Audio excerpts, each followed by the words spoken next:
Ah oui, Il n'y a oui, aucun oui. développement, aucune paix possible sans une armée forte. Correct. Nous sommes victimes de nos richesses. Ces richesses que les impérialistes veulent, coûte que coûte, reprendre oui. en main et nous maintenir dans notre esclavage. Nous allons les sécuriser. Et Ah dès oui, à oui, présent, oui.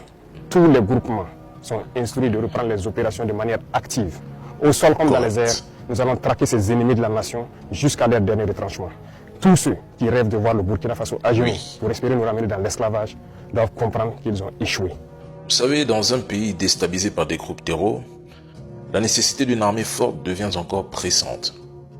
Les groupes armés jouent un rôle clé dans la lutte contre les terreaux en assurant votre sécurité peuple burkinabé, en contrôlant vos territoires et en vous protégeant. Dans ce contexte, une armée bien équipée et bien formée est indispensable pour mener des opérations militaires efficaces contre ces groupes armés. Mais avec l'élite française comme partenaire, le Burkina n'allait même pas tenir 2 mois dans cette lutte.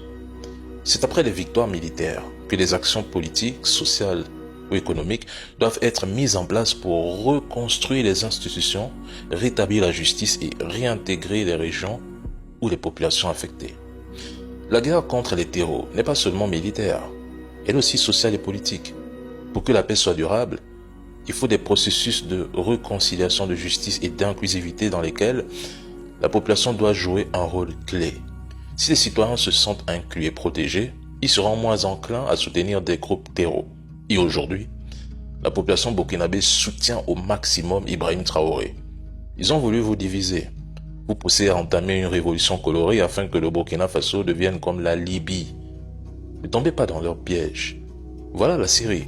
Ces Africains qui jubilaient que Assad soit parti se taisent maintenant lorsqu'on découvre que c'est un terreau qui est au pouvoir.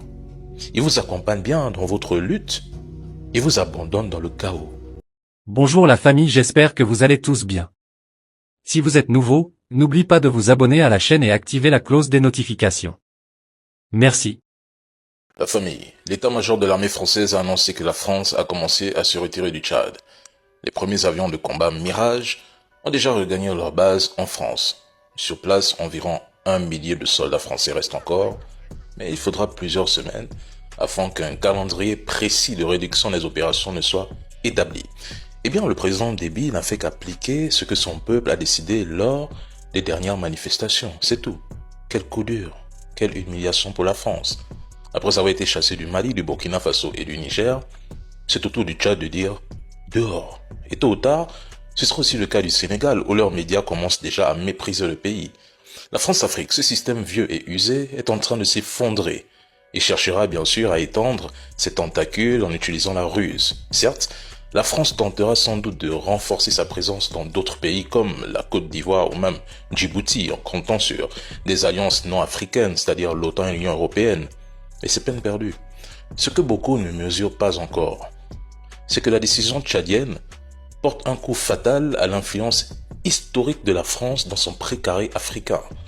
Cela remet en question des décennies de réseaux diplomatiques, militaires et économiques patiemment construits depuis les indépendances. Quelle humiliation.